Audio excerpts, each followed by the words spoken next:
Good morning, one and all. Juicy news is afoot, dropping in the dead of night, like the 16 trailer. Are we gonna cover it? We are. Wow! There's quite a wash. A whitewash. Yes, that was the first one I saw this morning. Yeah. Kotaku. 16 details, and some of them are maybe a bit controversial, others curious. Tally ho, 10-4. Wow! Top of the morning, my fellow peasants. How are you guys? Amazing way to wake up. It is waking up to 16 juicies. Yeah, man, and I've only had the smallest amount of time to peruse through. A lot of it's going to be on the fly, and I don't really know how to break this up. I think I'm going to cover the 16 juicies, and then cover the uber controversial point that's coming out. There was quite a lengthy interview, and it's split across so many articles, people translating tidbits or not putting the full article out. There's some people who seem like they very much pick and choose which specific details and answers they present. So then they can weave a narrative. Yes, I'm looking at you, Kotaku. But it's interesting that this 16 info is coming out just as I was on the cusp of finishing. And you probably, anyone watching this when I upload this main channel, shortly after there's going to be a little 16 theory vid.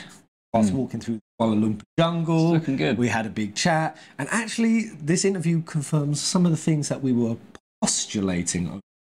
I'm just going to dive straight in and say one of those things being we were sort of walking through the jungle, and I was talking a lot about the crystals, how many of them there are. The game only presents to us 5, but we're pretty damn certain there's a 6th. We are. And that is, it's kind of 1 crystal per nation. And that it fits because proximity of the crystals in Valencia is necessary for people to survive. Humans, it's not just, it nourishes the land, which makes it habitable. It's actually the case that humans actually need to go and hop on a crystal sunbed and get in a nice old basking. In the light of the crystal. Yeah, man, they literally need to do some basking. I hope we get some crystal bikini basking throughout the game. Just like hot, sexy Hojo babes basking in the crystal. And that the Northern Territory, which does have blighted inland sections, it's got to have a crystal out there. And we think we found it. And then that kind of extrapolated onto what we were picking up on the Exodus story, which is all going to be coming in these theory vids. Mike is kind of cut. Oh, is it? Oh, no. Yeah, the problem is it's very hot and muggy here in nature. So we tried to stream without an aircon. You just hear it in the background. So we had to put like a noise gate on, which opens. I'll bring it down. But yeah, anyway, so we were kind of diving into the Exodus stories, the Old Testament, the Book of Joshua, which, as you're going to see in the jungle vid, literally written by Joshua. Literally written by Joshua. And that one of the big kind of elements of the story is the warring tribes of Israel. That those who pray to the correct gods, they gain favour in battle, what happens between marriages. Kind of juicy details was that there were 12 tribes of Israel. And we were like, well, there's got to be 6 crystals. This interview does confirm there are 6 nations. And we were kind of getting a 2 per crystal theme. And I think Yoshi-P has come out and kind of emphasised that. He's disbanded the idea that, and people got it off in the translations, that it's 1 icon per nation. And we worked that out pretty early. That can't really be the case. And then we're thinking, is it like a 2 per crystal thing? Not a 1 per nation, but a 2 per crystal. And he kind of comes out and says that Walode, it is. It's Garuda and Odin. So Barnabas and Benedicta from there. So you've got Ifrit and Phoenix from Drake's Breath. We were thinking, obviously, Titan and the exclamation mark. It looked dormant.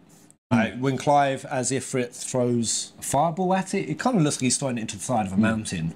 But what you notice in the mountain is that there is like blue, ethery energy in there. Yoshi's kind of confirmed that some icons can lay dormant for hundreds of years. So that sets up, that could be the 2 for that, and then we've got the Northern Territory Crystal, Leviathan and Shiva. Leviathan! The Warwick sisters, if indeed I kind of make a concession. We may have got that Levy dominant off. It's possible it could be old hobo Dion. No, but him standing next to Barnabas is curious. Yeah, if there are 2 per crystal, what? Stuff like the Holy Sambrique, they're going to have as their second if they have a second one. If they I'm have a guessing second they will one, have to have a second dominant, but... Well, the fact that on Sambrique's poster, they've got 2 dragons on there, which makes me think, is that little girl also a dragon? Yeah. Dominant. Is she like a mini Tiamat? And that, it's 2 per. And the only reason that kind of fits is if it's 6 nations, 6 crystals, 2 per, that's 12. That's the 12 tribes of Israel that battled throughout the book of Joshua. Till eventually unifying a disparate world of separated nations that were lost too much in, didn't they call it worldliness? Which is another word for materialism. And forgetting their true origins and their true source. And when they fell away from God, which is the setup to Philistia's story. So, curious, Yoshi-P's kind of given us tee-ups to that. Diving in with where this interview I'm reading on IGN starts from, the whamming. The whamming. Are the whamming going to be strong? I was hyping so hard because it seems in this game we actually have some badass ladies. Yeah. Badass ladies. But they need to come out and they need to stick the man in the hot seat. And this is very much what I felt was the tone of this interview. Sticking the man in a hot seat and making him answer, are you getting all of the correct representations? Do it right. In a line. Are you doing it? So yeah, they asked about women, and I think this was this was Koji Fox. Koji Fox being pretty much one of the best translators. Right, okay. We've always had kind of choppy translations, late ones. Yeah. Koji Fox, he's like the epic bridge between the two. He gets it out, and also he has a lot of input. Yeah. Like, he's really actively involved with the sort of stories. So he does translate things in slightly different ways. Yeah. And that's why it's so often the case that Japan get one thing that mean a whole different thing, and then Koji sort of switches it to give us a whole different meaning. Just like the little thing about the fall of our forebearers. That's what Koji gave us. Yeah. Whereas Japan they battled with the gods, which are very different. Yeah. Story drops. Just the guy that's in the band with. Koji's in the Primals, isn't Yes, it? Yeah. I thought I recognised his name. I was just trying to put a name to a face. So. Yeah. Okay. This is his answer. So while 16 does feature a prominent female protagonist, I would hazard the similarities end there. I think the interviewer asking, is she going to be a Celeste and an Aerith? Which I hate, like cross-comparing to other characters. Yeah. And Koji kind of has to throw that out the gate. Celeste and Aerith are unique in that so much of their games' narratives revolve around their own respective stories. Final Fantasy 16 story, however, has, since the early concept phase, always been about Clive. She was just a pin-up girl. She's just there to prop up Clive. Just there to prop up Clive. As the case with all Final Fantasies, Clive's story is about encounters, it's about companions, it's about relationships, and how through those relationships Clive grows. No Final Fantasy character worth his or her salt ever saved the world on their own. Thank you. Yeah. Thank you, which is exactly why you got it off with Noctis, to even imply that, the bros needed to be in another DLC, that there's need to be focus on Noctis, from Noctis's POV. Yeah. No game ever worth its salt. I mean, I'm exaggerating a little bit there, because even in 15, it was very clear the role that Ignis and Gladiator and Ponto played, for sure. Yeah. But it's just when they started teetering on, the reason why we can't give you extra story stuff and we can't go down the side bro channels is it needs to be from Noctis's POV and not because we've kind of fucked our development and we want to release this as a roadmap that we can charge you for at every corner. Thank you. It's always been the case with Final Fantasy. And it's more than just the main character's story as well. It's their backstory. Luckily, Clive won't have to try, as he too is not alone. I think they kind of go a little bit further on another interview to say we're going to see stuff of like Jill's backstory. She's going to have her own story, her own thing. I think I sort of got the impression when you first seen through the trailer, obviously you see people travelling around with Clive, but because you've only seen Clive as a combat character in the game, people I think maybe assumed that it was just going to be about him. Like, but, I mean, obviously, a lot of the first thing that people ask is, "I'm going to be able to play more with Clive than just Clive," and it's not going to be the case with combat. Yeah, which they kind of even discuss a little bit of that. The reason why we had to kind of put this out to DMC director. Square at this point are straight up admitting we don't know how to do action combat. We don't know. We haven't actually really got a refined system. Wave the white flag on their combat systems. They kind of got to 13, which between that and kind of what you were doing with 12 and Tetsu, like you could have refined out the combat system I've always envisioned, which is a blend between action and turn-based. Strategic, and 7 Remake kind of touches that nicely. Type 0, quick switching and being able to drop into tactical elements.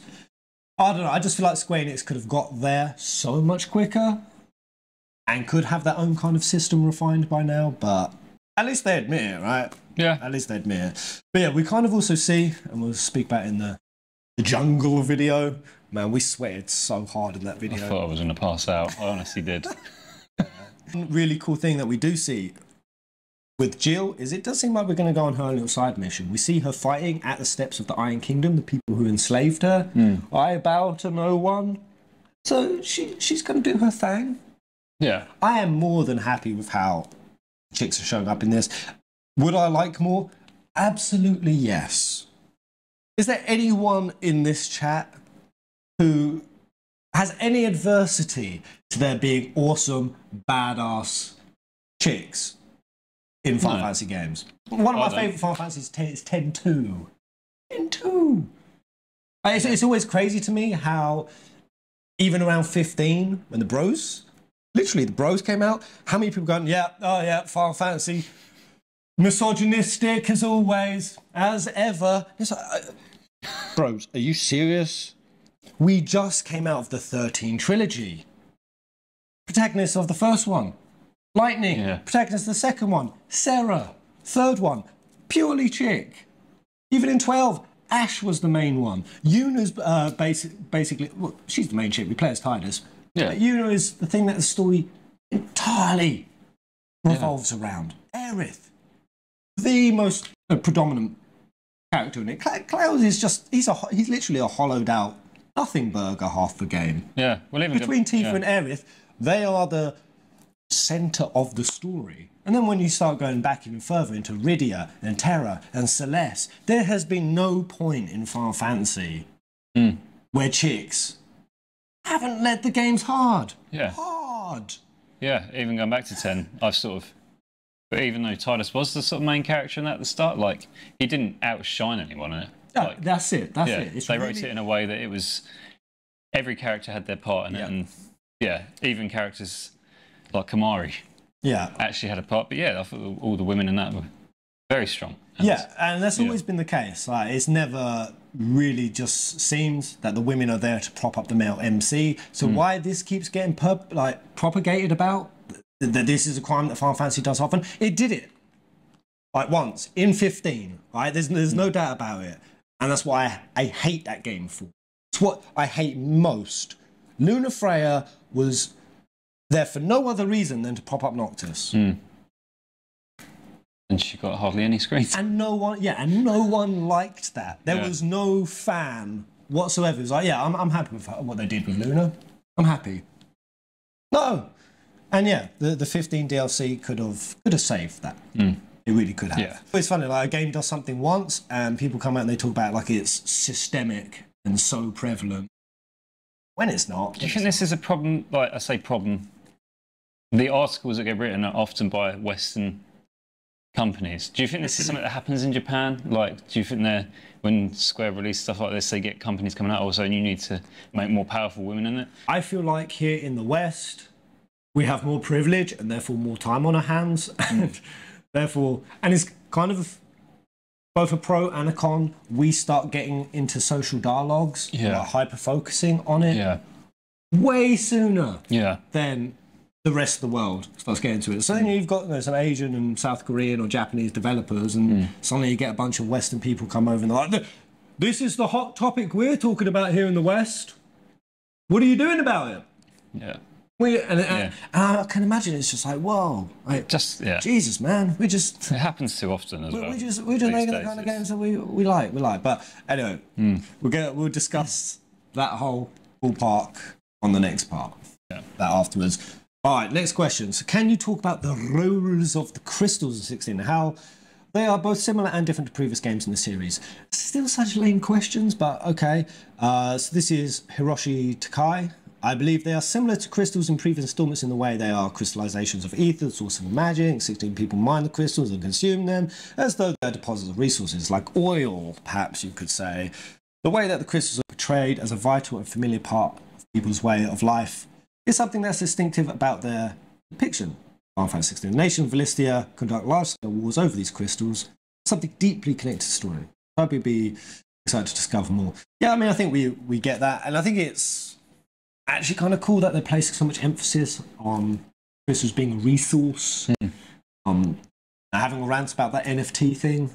We're in the middle of an energy crisis. Yeah. Resources that we have to us and how much we're wasting them, massively relevant right now. I've made a comparison a few times about it, but the way I love Godzilla and stuff like that, and just the way they sort of, the icons almost give that sort of kaiju sort of power. Yeah. Like mass destruction sort of. Yeah, and that looming threat also being tied to a real struggle on resources. Yeah.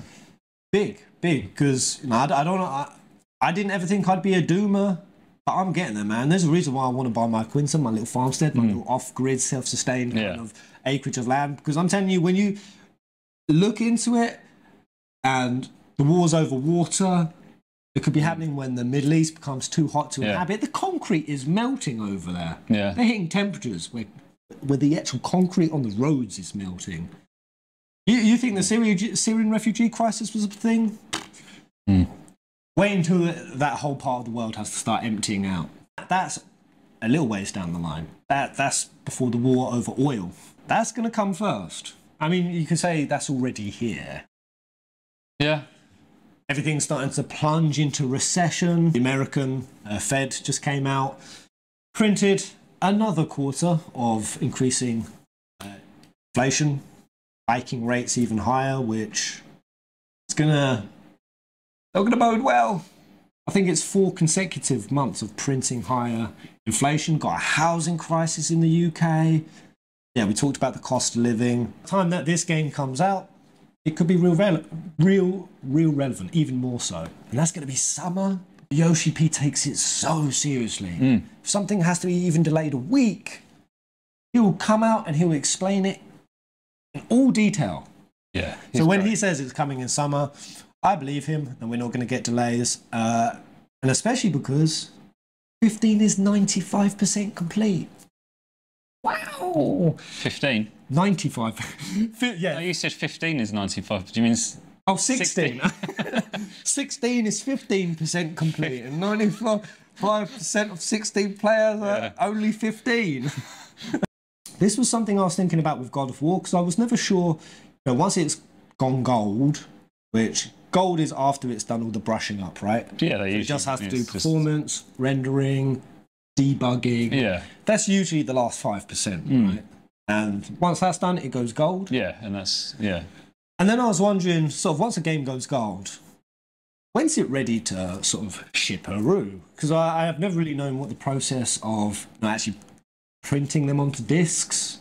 How much are even a thing, obviously, with digital kind of overtaking people with PlayStation 5s that don't even have a disc. I mean, a lot of sales go to digital downloads now, don't they? And yeah, I think there's obviously people are still buying physical copies, but yeah, I mean, what about you guys? With that Final Fantasy 16, do you pretty much know that you're going to get a physical disc, or you're going to go, I just want the steel cases, man. Steel cases. Steel case, don't you? Oh, steel cases. Just looking at them just makes me I'm still case gobbling. See, primarily as a PC gamer now, I don't have access to any of that sort of stuff. Yeah. Because I don't seem to make collector's editions anymore for PC No. and stuff like that. So I just have to buy everything off Steam. And Yoshida kind of says, since I've grown so accustomed to the development environment of online games, I was a little surprised at how quickly that we went to gold. If you consider the production of physical discs, shipping them worldwide, all of that takes several months of physical time after going gold. Just do the thing like, it could be ready and you just run a line of discs, stick them to the case, out the door it goes. I don't know, it feels like you could do a lot of pre-prep with that, like having all the cases and just... Yeah, I think they could. Download them onto the discs. I don't know what will make that process take several months, but... I don't know. I've never looked into it. That's what Yoshi says. Next question, which Kazutoya Mihiro, the creative director, took on. So the mural in the trailer shows Bahamut, Titan, Garuda, Shiva, Leviathan, and Ifrit.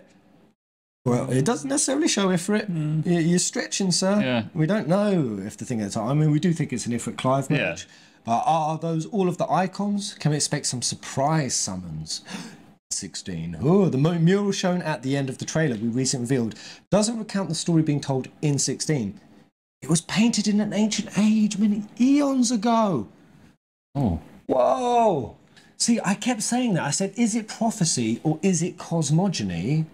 And this kind of ties with the theory we were talking about in the jungle. Because it doesn't make sense, because the translate of the book says that what's going to happen is the host will be assembled, it will bring in God incarnate, and through some sort of bumbly-wumbly between them, a second age will come. So that made that whole host thing seem like it's something that's gonna happen. Now, of course, prophecies that happened before can have an effect on the future. Yeah. But the fact that they're saying it's from before, gross. It kind of makes you think, obviously, well, when I've looked at it before, whether the icons are like banding up to fight against this being on top. Which that's what we talk about in the jungle, was this one true deity or some god who wanted to take down the other gods? Because it says that humanity went against the gods. Humans haven't got the capacity, even if they did have more advanced technology, even if they were like the Alagans. Yeah. They ain't gonna be able to fight gods without some help. So did one god turn on the other gods and used humanity to power grab? How are you going to do that? You need to give humanity a power that can make them compete with gods. That power is the icons. So yeah, we got a sense that there could be some sort of historical betrayal coming from that mural, even though it was kind of talking about it like it was a prophecy. So that really fits nicely. Yeah. That sort of supports that. So you could consider these icons appearing in the mural, the icons that have historically existed. I can't say anything more about the mural at this point, and it may actually be a little tricky to answer all of those icons shown on which appear. Regardless, any more than that is still a secret. Oh no, ha ha ha. Sorry, I got it. Oh yeah, it's 2. Icons are at the core of 60 story. Unlike the summons of the other installment series, there aren't too many of them, nor are there any hidden surprise icons. So maybe question mark isn't an icon. Maybe it's not, or maybe he's saying there are no hidden secret. Wait, what do you mean there are no hidden secret ones? What about Leviathan then, man? So is that kind of confirming we're not going to get Leviathan? It could be confirming that. You sitting there hiding up the northern ocean? Maybe Leviathan's actually dead. Like maybe something happened with that, and that's throwing the balance out. Because obviously, fire. If this being is like an Ifrit and Phoenix merge, and Leviathan's obviously water in that, and that was the way to overthrow the balance. Maybe Leviathan was the only one that could have actually sorted that out. Maybe it is dead. And maybe it will come back. I mean, it's not actually saying it's... You could look at this as Leviathan's actually secret because we've seen it on the mural. The problem I have with them saying that this is something from the past is, if that's indeed the case, this mural it's a cosmogony, not a prophecy. So why then in the book of Joshua does he describe that this is something that's going to happen and that part of the host is Phoenix? That's the main detail. He lists that Phoenix is a part of the host. There is no Phoenix on the artwork. And if it is caged within that singular being, which if that is Diablos, if that is what the fire icon originally was, some other thing, and it's split, you know, Ifrit and Phoenix got split, which we kind of theorized, why is that? Well, Ifrit typically represents humanity's progress, right? A technological advancement. It gave them fire, and that's what allowed them to stoke progress. The fact that the world has backpedaled, yeah, it makes it sound like, well, after the humans fought the gods, did they strip humanity of Ifrit to kind of disempower them? And has it got something to do with that red dot near them? Yeah. Did they cage it up there, and once it came back into orbit, that allowed a certain alignment where Ifrit could be born again? Because that's all very horoscopy and... Yeah. Or maybe this Ifrit and Phoenix merged, if it is one of those, maybe was the evil, like during that sort of that ancient time, was the evil one in that? And what could be more destructive than a icon that could revive itself and use fire and just destroy everything? It'd be too powerful. And maybe the other icons had to go against that and be like, we need to find a way of splitting this up. And they took the bad part out, which was Ifrit. And you had Phoenix, which was more... And caged it on some Dalamud type thing, or it was the Iron Kingdom that was suppressing it the entire time. Yeah. And managed to get out through marriage. Yeah, some guy sort of had... It pulled out two parts. It was Archduke Clain Rossfield. Oh, it did say Archduke Clain Rossfield. Oh. Cool. Clain and Clive. Yeah. Interesting, they're saying there's no surprise icons. That doesn't seem to me like Barnabas's goal to unite all the dominants. If Levi is one of the divine host, how's it going to do that? If there's no surprise icon. Maybe Barnabas goes down to the bottom of the ocean and he discovers there is no Levi. Skeleton. Yeah. Dead as shit. Actually, there's kind of an interesting detail on that, which I'll cover off the fly. Maybe I'll read it exactly. But we were wondering, what happens after a dominant dies? Does the icon insta-pass? Does it insta-pass, and does it have to be born, like back to fetus stage, and has to grow? Or can it instantly transfer into an adult? And is the process instant? Yeah.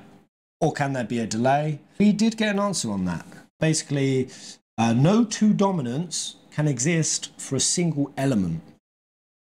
But there is no such rule as one dominant must reside within one country. For example, Walload has two dominants live there, Garuda and Odin. And when a dominant dies, they turn to stone. Successors could be born either immediately or take hundreds of years to show up. Some points in history exist where dominants lay dormant, but currently all dominants exist. All the dominants exist right now. So my immediate question, and again, is whether the Book of Joshua was mistranslated, whether the host has to get together to fight or bring about God incarnate, who will bring about a second coming and will heal the world. So if there's no surprise dominants or icons, how's Leviathan going to be in that host? And then secondly, to unite all the dominants. And then, okay, secondly, what about Rama? We literally see Rama at the mid-20s stage, Clive at mid-20s, turn to stone. Because that definitely makes it seem like they have to be born again. So who's Rama going to pass on to? Now, even if it happens immediately, like it says here, Rama dies at mid-20s Clive, instantly goes into a baby. We're going to what? By the 30s point, when all the dominants come together, we're going to be dealing with, what, a 5-6-year-old Rama? Do you know how weird that will look for like a little toddler, a little lightning toddler, to suddenly transform into an old wizened sage wizard? It doesn't fit thematically for me, like to have Rama pick that sort of person. Somebody that it would have, I would feel like it would have to take ages for Rama, obviously. We don't know if that's Rama. Do we? I think we pretty much see, because he has those two katana things, right? On the arm. And his arm is turned into I think what they're saying is we know that it's him on the actual deathbed that we see. That's the thing. Who else would turn to stone? That's the main point. Like, whoever was on that deathbed was clearly stony. He was stoned out of his mind. Old stony Rama. Yeah. Who else would go through a petrification phase? So, because what I initially thought is it describes Hugo as when he came into the Titan Eikon, he was a lowly foot soldier. So I don't know, even if we say conscription age is 16, did Dalmec not have Titan for that entire period of Hugo's life? Like they didn't know where their Eikon was, but Hugo always had it from birth, and then just as a lowly foot soldier, he just woke up to it. Yeah. And because my initial thinking was, did it pass to him when he was, a young man? But this makes it sound like it has to be born, so I don't understand how that's going to work with Rama. Yeah. How he's going to be part of a host. No, the stone person is still technically unknown, possibly a previous dominant. Maybe they keep previous dominants as stone. I mean, they could do. That's possible, right? It's good. That's possible. Maybe Rama, who is clearly directing Clive, Jill, and also a new character, who I think is this character, Byron. I think that someone was asked who was your favourite character to write.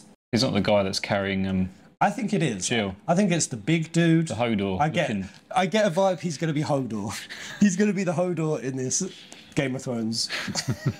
Yeah, so each director was asked which character was their favourite to write. Takai says he hasn't been announced yet, but I like Byron, who appears partway through the story. He's a character with an extremely likeable personality, very cheerful, magnanimous. So I expect a lot of players will end up liking him, just as I do. So when he says magnanimous, is that another word for stupid and impartial? Maybe, I'm not sure. Unfortunately, I can't go into much detail. But the scene where he first appears makes me really emotional. When I was initially carrying out the cutscene checks, I found myself tearing up, despite myself. Damn. I imagine he'll be announced in future promotional material. So maybe it's not the big Hodor dude. Yeah. It immediately came to my mind because our friend Carl, he has a friend called Byron. Oh yeah. We call him Big Bitch Byron because he's a guy who, up until the age of about 15, he would carry a comfort blanket to school. Yeah. Like a blankie. He needed a blankie, and he was very much that kind of passive, didn't say much, shy guy. Yeah. And yet, when he got to like 18, he shot up to about 6'7", and now he can literally deadlift like 600 kilograms. He won the genetics lottery by far. He's got mad genetic lottery. Yeah. Out of almost seemingly nowhere, he can just lift almost power lifter levels worth of It's crazy. weight. Yeah. And most people, when they're picking like 500 kilograms of weight off the floor, which I don't know if you guys can conceptualize, like half a ton. This is insane amounts of weight. Someone will let me like make a grunt, and he's just like,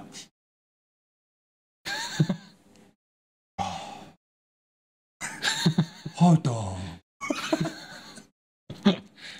He's got some of those some Godbert genes for sure. So yeah, maybe that's why Byron came to my mind. Yeah, for that reason. But Yoshida's favourite characters. So he says there's a lot of characters in the game. All have their own life, destiny. It's very difficult to pick one. I imagine this would be the same for the others. Who's the child script? But I would have to say Clive, the protagonist, is uniquely special. We discussed that in the jungle a lot. Why is Clive uniquely special? I was going to throw it out to you guys. Do you think he has some crazy origins? Clive is a demigod or some other kind of thing that just is basically not even human? I've seen a few things on Reddit discuss this, what Clive's crazy origin story could be. And the thing that just pisses me off is people are like, no, he's just a dude. He's just a dude and your ideas are dumb. It's like, bros, when in a high fantasy world that is intrinsically high fantasy already, when there's a dude in that world that could do something that's crazy than the rest of them. Yeah. We're talking about someone who can do like something that no one else can do. Is Clive looking to destroy the crystals and steal the powers of the dominants, or is he looking to found a new order in which dominants are no longer weapons, or what? With Death Knight, That's why the Book of Joshua made it sound like the prophecy was going to happen, which is get a host together, God incarnate comes, who seems like it's a Clive if it merge, and it fits with the Exodus story that he will then be the one to decide and put sort of an end to the war between the different tribes, and that people will be given their allotted space, their allotted lands. It will be done fairly. Yeah, but I know I kind of wonder: is Clive here to stop the prophecy? Is he to put on track? Is there some bigger god that he has to fight down? Which kind of makes a lot of sense when you think about 14, in the sense that the gods in 14, they sort of use ether, don't they, to kind of incense the beast tribes, to kind of get like acolyte worshippers and whatnot. I can't help but think there's some god in this that Clive either has to, and also with the insanity in the North Seas. So there's this theme of insanity, which that happens in 14. It incenses people. It turns them crazy. And it's in this warring and this fighting that these gods are sort of supplementing power. And I'm like, does Clive have to take this insanity on? This thing that, get to the root of it? Some Cthulhu-like bizzle? I think it'll be a major story point for sure. Sort of begs the other question that we were asking is, if he is here to stop, what happened previously, if that was a previous depiction. No. If Phoenix was listed as part of the host, Clive wants to mess that up. Does Clive take out Phoenix? And I know that's his little brother, but if he knows that his brother can regenerate and revive, if he knows that he was going to get taken at the point of Sambri, we've sort of discussed it. Is there some sort of flashpoint Clive? Anti-Clive, dark Clive? Because the whole implication that, we see if we're tearing up Phoenix doesn't mean that Phoenix's dominant is dead. We see Eikons fighting all the time. Yeah. There's no reason to believe at this point Joshua is dead. Yeah. There's every reason to believe that this could be some other Clive who's keeping his brother safe. So that's why robed hooded guy shows up, and he's keeping his bro, the Phoenix, out of this war, out of the equation. Yeah. Do you think that in that trailer when we see Joshua turn into Phoenix or start, do you think that was the first time he's done it, or do you think it says when the rogue figure appeared and if it came out, that's when people started to go like they lost control? Do you think that was the first time that he actually has done that? Yeah, that was a good point I actually forgot about, because it did say that when that robed guy or the second Eikon, it was all the dominants across the world were going absolutely berserk. Yeah. Which that sings to me, Barnabas, where he comes from, the void that we see in the North Seas, he came from that. Yeah. And that there is some insanity that is the source of it. At some point, Clive is going to go into it. Yeah. And whether that creates an anti-Clive, a dark Clive, I mean, honestly, evil twin theory, I am not beyond it. I'm not beyond it because what I wonder in the video we're going to release is, let's say Road Guy is Clive. Is it Clive in his right mind, or is it what Clive would become should he let the insanity take hold, which would make the immaculate version of Ifrit? That's what Barnabas describes it, the immaculate version of the Eikon. So that it's the highest attainment that they can get to. Is that the power level that, when the two Ifrits are fighting, what Clive would become if he allowed his humanity to go astray? Yeah.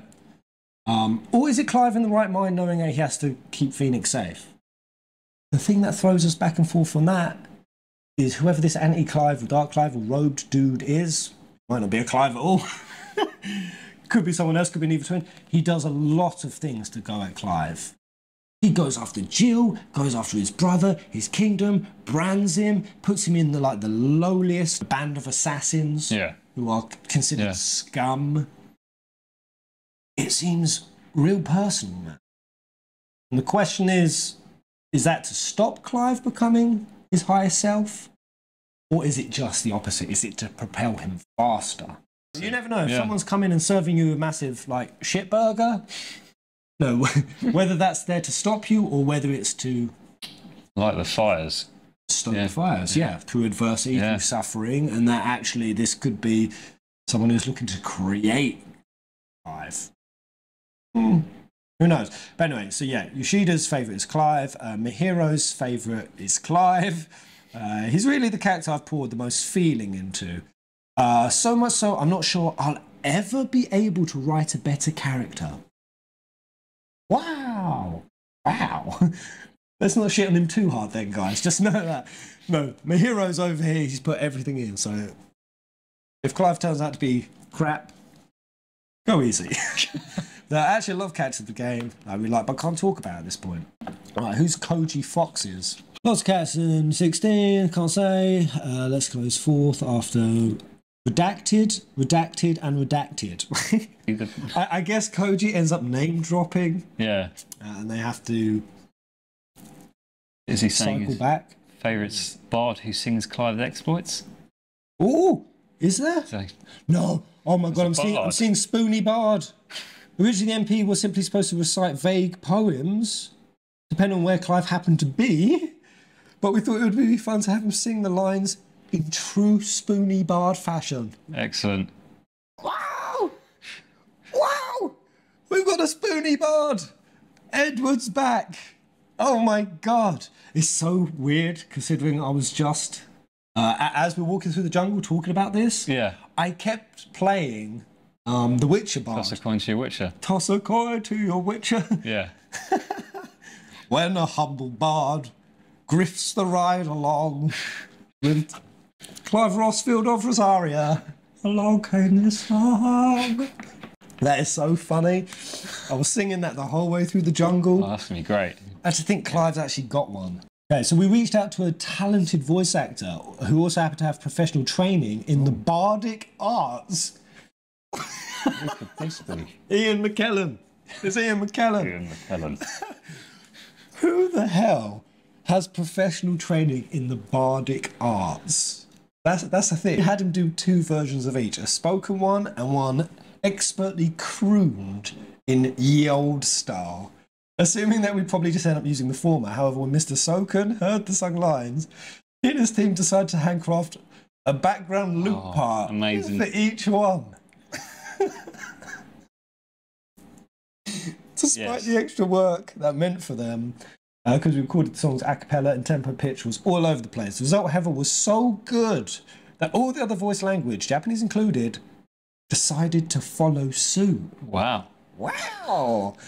Recrafting the lyrics to fit the melodies and hiring talented singers to nail all the parts. And all this for a random NPC that some players may never even speak with once in the game. Oh, I'll definitely be looking for that. Yo, that's crazy. So someone with bardic arts came in, smashed it, Yeah, and then they had to be like, oh god, we need to get this across all languages. that's great. Why does that excite me so much? Not even sure. Toss a coin to your potential Ifrit. Yeah, man, I want to get whatever this professional training in bardic arts is. Where do I sign up? Okay, so Bahamut and Odin, two iconic figures of Final Fantasy mythology, have been interpreted in different ways. How is 16's version making them distinct from past titles? I like this question. Barnabas and Dion, the parallels, Sambrique, Ash, the superpowers, the fact that Dion is an anagram of Odin, Barnabas and Bahamut, the parallels are so striking. So striking. And Takai says this doesn't just apply to Bahamut and Odin, but I would say one distinct aspect of 16 was almost in the ways that human dominance manifest into themselves. Dion, who is Bahamut, Barnabas, who's Odin, each carry their own burdens in the story. I think one of the fascinating things about 16 is the monstrous forms manifested by the dominance somehow resemble the human characters when you look at them. I do like that. Yeah. You do. You see the characterizations, and we talk a lot about Dion in our theory vid. We're kind of wondering, is it also the case that the Eikon does the picking and picks someone who represents the will that most resembles and represents the Eikon, who they want to manifest as? Because if that is the case, it's curious that Bahamut has picked Dion. Dion does not seem anything like his father, No. who is a maniac. Yeah. He's an absolute maniac. And I sort of point out in the theory vid that it's quite clear he wants to be the God Emperor, but he's not. He's faking it. He's faking it. His throne is smaller, and he's definitely using Dion and the little girl. And the fact that he even holds a white flower so pretentious. That's someone who's trying to be like, because white flowers, they usually reference purity, innocence, divinity, that you have communication from the angels and higher powers. And the fact he's always sat there holding it, it's like, dude, come on. You're compensating big time. So yeah, big King Thordan vibes. Yeah, it was curious that Dion seems actually rational. That would just be curious why Bahamut would pick someone like that. It's hard to say if there's even such a thing as the Eikons separate to the dominants. Because again, this might have been a goddess who gave the power to humans so that they could take down the other gods that she wanted out the picture, so that she could have everyone's worship and adoration and power for herself. So there may not be such a thing as like, do you mean like an extracted higher Bahamut? Yeah. It might just be a power that passes. For example, is it going to be the case that in this game we're going to have Clive is Ifrit, and in the back of like Clive's voice, or like in his head, there's going to be a voice of like Ifrit, like, stop being a dick cheese and listen to me, puny human. Yeah. I don't think that's going to be the case. I don't know if you guys get a different impression, but yeah, they did update Barnabas and Dion's bios to say, Dion is light, Barnabas is darkness. Which is that usually the case, that Bahamut presents a light element and on the elemental chart. Yes, it's curious that it's that way, and it seems that Barnabas is very pro-war. I mean, he literally takes all of Walode single-handedly just to raise a superpower to get this done. And then you've got Dion on the other end, who's like, yo, Gramps, if we do this war, it's going to mess up everything, man. Yeah. Chill your cylinders, Grampy. Bahamut is usually non-elemental. Barnabas sounds like a toy bear. Hey, Benedicta's willing to snuggle. I think so many times Bahamut is an arse, but especially coming out the back end of 15, it could just be, locking it in your mind that, oh yeah, Bahamut's going to be like a megalomaniac god king, a tyrant. Maybe not. Maybe not. It's kind of hard to... I mean, so the only representations I have of him are from 15 and obviously seeing him in 10 as a summon. And obviously seeing him now in Strangers, just standing there like, standing there. Reptiles. Yeah, reptile me up, laddies. It's hard to get into your head that actually this Bahamut could actually be here as the exact opposite to try to stop a tyrannical rule. Anyway, next juicy. We will get through this. The Eikons may be all-powerful, but their actions are at the best of their dominance. By extensions, the nations they fight for, all characters, not just dominants, believe what they are doing is right. How do you approach fleshing out morally complex characters? Not everyone treats the dominants in the same way. Being humans, there are lots of different thoughts and beliefs. In one country, dominants may be treated with great respect, like stately guests of honour, while in another, they're treated as slaves. And while there are those who fight for justice, there are those who will only act for their own personal benefit. Hugo, as well as those who are being coerced to serve against their will. Shiva, Jill. You might think that the dominants should be able to do whatever they want against power of Eikons, but using this power comes with the drawback of petrifying the dominant's body. So kind of does it happen with each encounter? A little bit more and more. Does it also happen if they push it too far? Because in certain parts of the fights you see them, they're very blue. And then at times they kind of go orange transformation, and you kind of see Titan in one shot, like he has blue eyes at the start of the fight, then by the end they're kind of like grainy, yellow, and it's like, is that colour showing when they're depleting? And it kind of makes sense because over in Walode it seems, when they hear about the second Eikon of Fire, it's very curious that Barnabas sends Benedicta to try to hunt down this new Eikon, hunt down Clive, of which we kind of thought, doesn't it make a lot of sense that a robed hood guy, why does he brand them? Is it just a, I want to have my stamp on you kind of thing? Or is it to leave a breadcrumb trail? To lead people to Clive? Because, if Benedicta comes looking for Clive, and she shows up at that battle that happened between Shiva and like you see like a guy get squished. His body, his corpse is going to have a brand of Ifrit. Like it's leaving a breadcrumb trail that anyone could follow, and it's like, is whoever this dark Ifrit is trying to lead, which could lead to like mistaken identities, and you kind of see Benedicta chasing Clive down a lot. There's a lot of Clive Benedicta fights. Yeah, and when it looks like one happens out sort of just a barren kind of rocky terrain, she has orange eyes. But when the fight happens in Sambrique, her eyes are blue. Yeah. Now, Sambrique is described as being the place with the most abundant levels of ether. The one wondering is like, when they deplete, or if they do it, like if they exhaust themselves or they transform into fumes, that causes a petrification. I just wonder if at one point, are we going to have it where somebody's going to have to like come into a fight to save something, but they know it's their last. They know it's going to happen. They know that if they turn into an Eikon one more time, they're going to turn to stone. That would be so emotional. Again, it depends on how much power they use and how it sort of transfers. Maybe they change, and then after they come out of the fight, you see them suddenly start turning and that, and they were like, "It's my time to go." I didn't even think about it before, but you know, also when we see Benedicta and Sambrique fighting Clive, and she stood in front of the goddess statue. Yeah, she is. Probably not. It's probably just a statue. But is a statue just a statue? Is a statue just a statue? And can it be reversed? Has there ever been a case of reverse petrification? Palom and Porum. Palom and Porum. In FF4, two little twins. They're like the walls are closing and they turn themselves to stone. Right, okay. To stop it. Yeah. And then they're dead throughout the whole story. I cried my freaking eyes out, man. I don't know if Palom or Porum got you guys. Just dug a spork right into my heart. And at the end, some sort of cure comes about to unpetrify.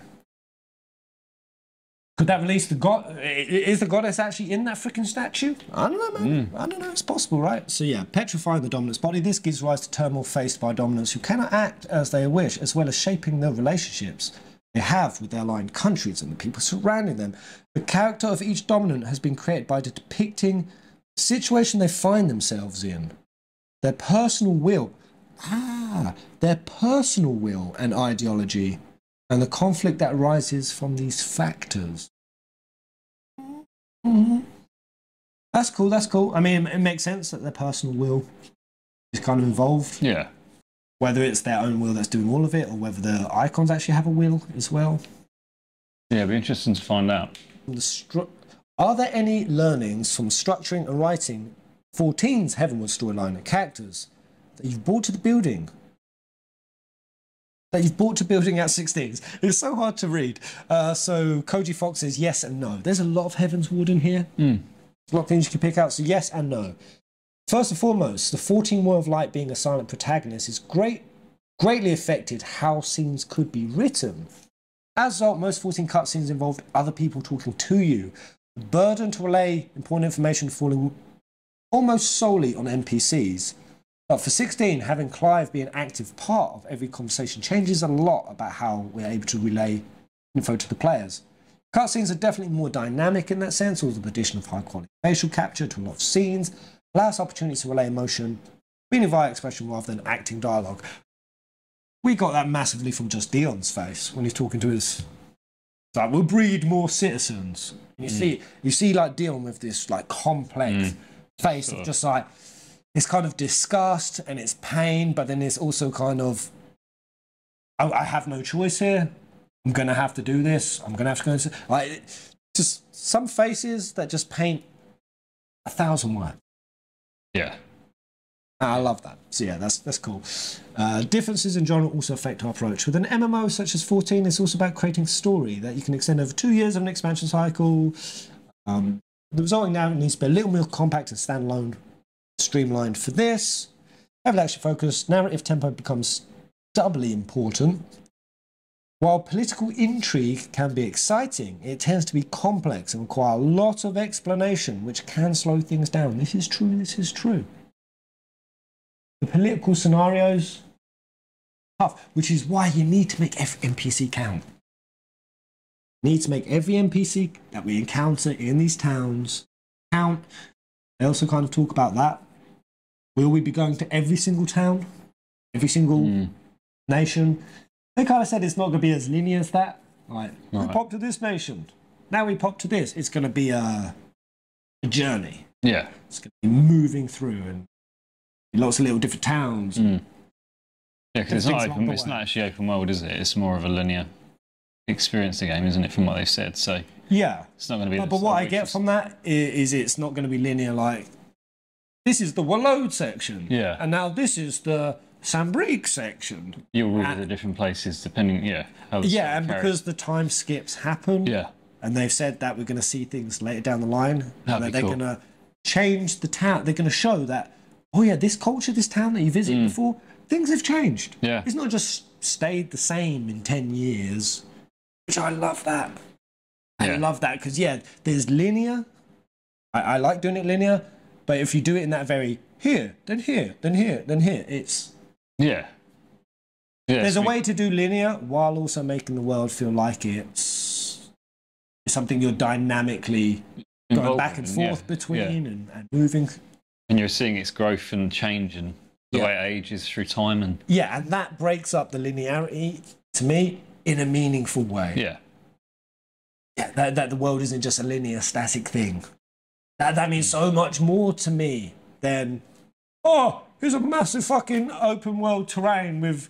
if you walk 5 minutes in that direction, you might come across a mob, but don't bet too much on it. Yeah.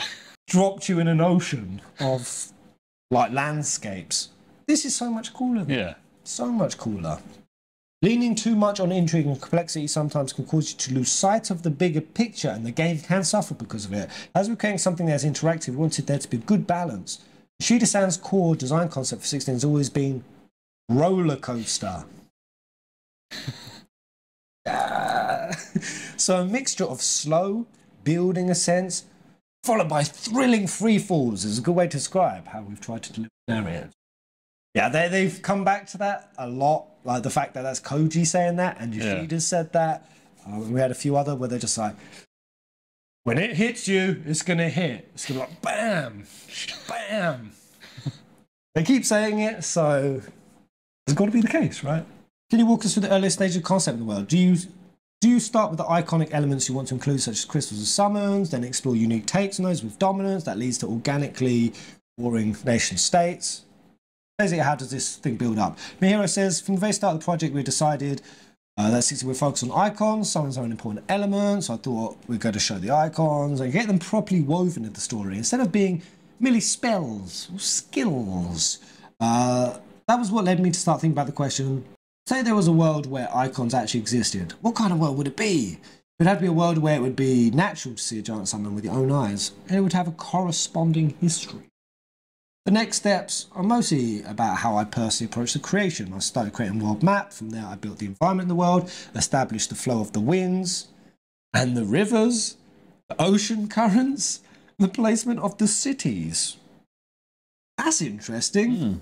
Establish a flow of the winds and rivers, the ocean currents.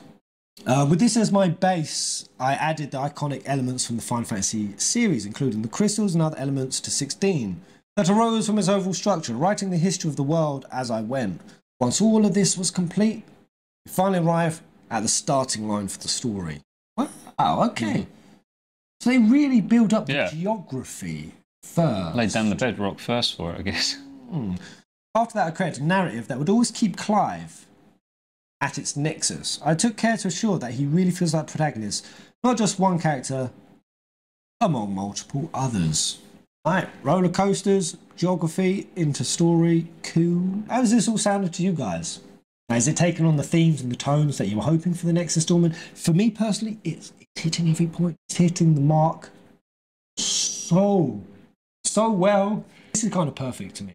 I kept saying when people were asking, what do you want for the next Final Fantasy? I was like, M-rated, mature, something psychological in elements. I love Type 0, so, you know, that kind of political warring landscape. But I've always wanted something that focuses so that, like, you've never done the summons properly. You've never taken them to that nth degree. this is just hitting all those marks for me. I don't know about you guys, but I'm really looking forward to I it. love it. For sure. Like, after, as I've said many times, 15 was the first one I played, and playing 10, which I loved. And yeah, I'm really excited for 16 now. Yeah, like, to see. And I think it's going to be a game that will hopefully invite new fans in as well, which, because of the way it's been portrayed, and that it's sort of that era at the moment where, like, Game of Thrones has helped with that, and The Witcher and things like that. People are really into that sort of stuff. They really are. They really are. Honestly, I don't think that they need to push so hard for this to be appealing to the Western markets. Yeah. You just got to market it. Hold some sweet-ass events. If you can get, like, another FF15 uncovered. And you know what? It doesn't matter. Just let Yoshi-P do his thing. Yeah. Just let Yoshi-P do his thing, man. Give the man a budget, let him do his thing. Yeah, he doesn't need to prove himself with it, because he's number 14, so... Like, well, that's the thing with 14. 14 was kind of the first real time that Square Enix were finally starting to get involved in Western communities. Really starting to host events, bring them together. They're really the ones who have done the best job understanding what the rest of Square Enix seems to just get baffled and confused by. It just seems to do, like, really vapid, hollow things. Yeah. Yeah. I mean, as vapid and hollow is, oh, they've got a Power Rangers movie coming out. Here's some Power Ranger suits for the bros. You want this? Yes. What do you want? It was gradually built out from that starting point, sometimes trying out elements closer to sci-fi and delving more deeply into coming-of-age stories of its youthful characters. As we come to 16, just as our players seem to have grown up. They've just grown up. They're recognising us FF fans. We're getting old. We're getting old. How many of you are beginning to feel like Bilbo's butter scraped over too much bread? Yeah, so just as we have seemed to have grown up, the years have taken the toll on us developers too. The years have taken the toll. The world hasn't always been kind, and we've learned that you can't expect everything to turn out well for you. No. I like that. Yeah. And things don't always turn out well in the world of Velistia either. Many different senses of the word. Because, yeah, it's curious. I always said, like, Final Fantasy's been about hope versus nihilism. That the hope goes from a very naive, juvenile sense of hope, versus when you get a bit older, and it sort of changes in it. A lot more different elements, and even kind of acceptance that these phases do happen, they do come. You go through it enough times, and yeah, it does. It sort of matures out from the old sense of how Final Fantasy used to portray it. I always say it was kind of the turning point between Zack and Cloud, the handing of the Buster Sword. Zack, the iconic hero, we're going to inspire you with a guy who's just heroic down to the core, and then that was old FF. And then Cloud came in to show no, like, being flawed, having sort of difficult, but even that was kind of not one-dimensional. But there's a dimension deeper to that. Yeah. And I feel like media and games have evolved even further. It's kind of cool that they're pointing that out. Inhabitants all carry their own burdens. That was the kind of world we wanted to show. And so the world of Final Fantasy 16 may not be particularly kind or gentle. Still, I think they've managed to portray how its people live without abandoning hope. How they struggle, and how they stand firm, and how they keep on living. So I really want as many people as possible to experience the world of Velistia, and of course, it's not all doom and gloom, because we've got a bard, a spoony bard. So yeah, a few elements in there that it doesn't fully answer the questions that we were having: cosmogony, prophecy, how the dominants transfer, how many crystals, how many per nation. Yeah, it's just kind of teetering on. I suppose I can't answer too much. It's just kind of cool to confirm that the questions we've been asking and we're rambling about, they are important questions. And that they are questions that we are supposed to be thinking of. So it's kind of nice just to have fun. I'm not completely going off the deep end. You're never sure, are you, man? No. You're never sure. No, I just had a random thought about it in the bathroom. I was like, prophecy. So that artwork was a prophecy. A cosmogony, sorry. It's written in an age past. Which, just because it's written in an age past doesn't mean it's still not foretelling. It could happen again. Yeah, happen again. It could be a cycle of stuff. You don't know how many times it's happened before. Yeah, and I don't know if, when Ifrix and Phoenix are together, they are God incarnate, because what is God? Creation of man. Well, if between Ifrit and Phoenix, you know, it's life and also fires of emotion and our base nature. Between those two, it could have been what sort of created man or what was considered as God. And yeah, maybe that host was what ripped them apart. Yeah. Maybe the host got together to rip them apart. And I don't know, maybe that's why Barmer's been trying to get the host together and why he sends Benedicta on such a chase to get... When he hears about the Icon of Fire, another one coming, he sends Benedicta straight out. So what is it? What is that for? Is it to get them merged again? They ripped them apart once, they can put them back together? I don't know. It randomly came to my head. Yeah. Anyway, we'll leave that there. Yeah, there we go. Those are some of the tenets of the interview, the law, the juice, and except for the one spicy thing that we have clearly left out, and let's get some traction, but we'll cover that. Yeah, we'll cover that on the next viddy diddy stream. Yeah. Did you get a haircut, Ginge? I did. We both did yesterday. Honestly, guys, I've messed it up now. I looked like Johnny Bravo. So I had a Syrian hairdresser who had only been in the country 25 days. And he seemed like he actually sort of really cared. He was great. Like, watching him. I was sitting there because mine got finished before Pez's was finished.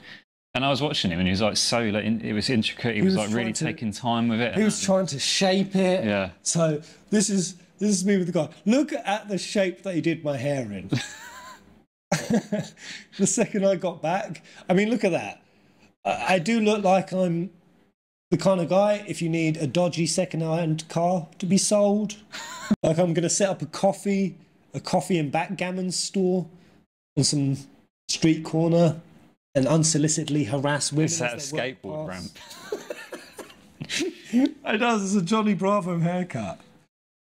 It was like a cone. No, he was cool. Sort of pyramid head. He was and I got a Malaysian guy. He literally did the sides of mine, and I was like, I had to ask him to do more. I was like, he was just going to leave it. If you want a good haircut, see, India, you'll have the best experience in a hairdresser. Yeah. Bali, you'll actually get cleanly done. But honestly, Middle Eastern and Turkish hairdressers. Yeah. We'll have to. They are the ones, except for when they try to give you that professional look, which on my face, I didn't know who I was. I looked in the mirror and I looked like a serious human being, and I was like, oh, that's not me.